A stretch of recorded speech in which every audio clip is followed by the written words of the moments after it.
Well, art became very important in my life during medical school.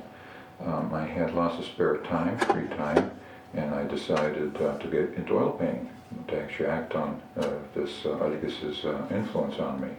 And as during the 4 years of medical school, as I painted more and more, the desire, passion for art grew tremendously. So that by the time I was finishing medical school, I was really in a conflict whether to continue in medicine, neurology, or to go into art. Well, friends of mine convinced me to at least finish internship because that was already set, or we went through the matching program.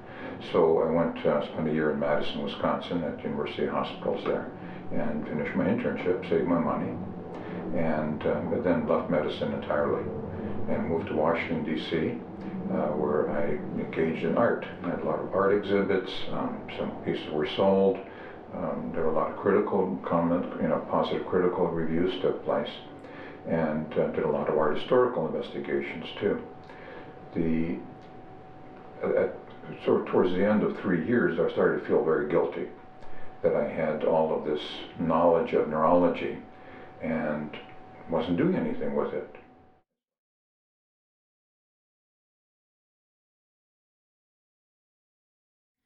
In this specific piece, we have the red background and neuronal profiles from human cerebral cortical neurons, all interacting, intertwined, intermingling.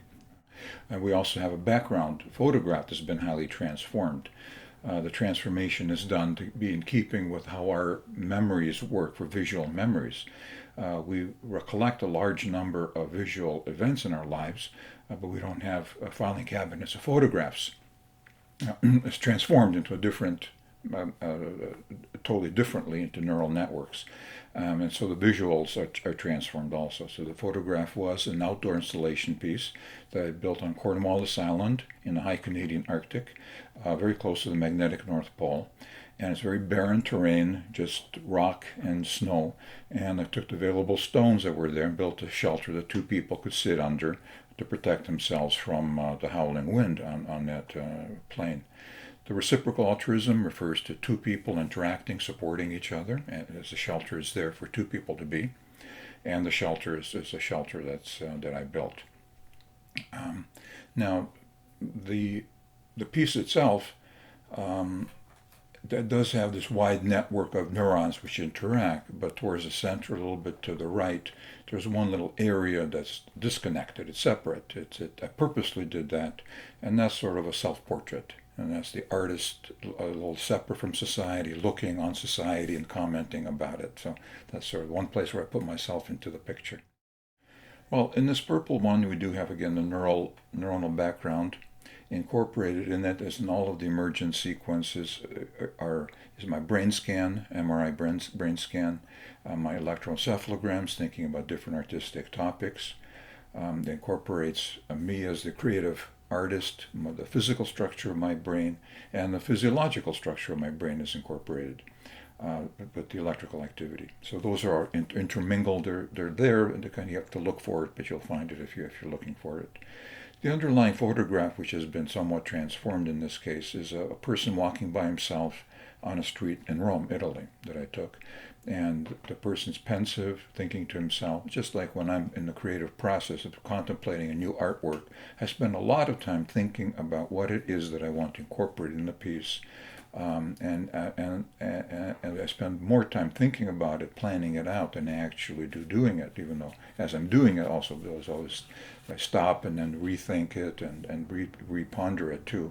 But there's a lot of planning that goes into my artwork. There's nothing spontaneous. It's all really thought out, and then spontaneously things do pop up. Things that unexpectedly show up that I then work on, change, modify. So the spontaneity does exist, but there always is a underlying foundation that I've planned in advance. And just as that person is walking by himself thinking, my own artwork is in that sense also creative, solitary endeavor. When I create the work of art, the intention is to have some resonance with the public, and certainly adults. A lot of adults do enjoy it, but children do too. Particularly delightful was the exhibit in January through March at the Lebesnick Center for the Arts in Michigan City, about an hour drive from here.